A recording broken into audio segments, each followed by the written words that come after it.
Dobrý deň, Paketa Team. Volám sa Peter Štefanec a uchádzam sa o pozíciu Continuous Improvement Manager, Process Development Engineer. Pozícia ma zaujala, pretože analýza procesov, identifikácia slabých miest, návrh zlepšení a ich zavedenie do praxe bolo významnou súčasťou mojej práce.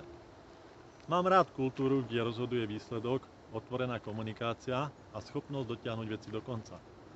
Hoci moja kariéra bola v IT, zlepšoval som procesy naprieč celou firmou. Jedným z relevantných príkladov bolo nasadenie SAP APO pre logistiku v 13 krajinách, čo prinieslo úsporu skladových nákladov. V poslednom zamestnaní som priniesol viac ako 15 zlepšovacích iniciatív za 2 roky. Som analytický a výsledkovo orientovaný pragmatik. Športujem a vyhovuje mi dynamické prostredie s jasným cieľom. Verím, že pre Paketa budem prínosom pri zlepšovaní procesov, efektivity a kvality prevádzky. Budem rád za možnosť osobného stretnutia. Ďakujem za váš čas.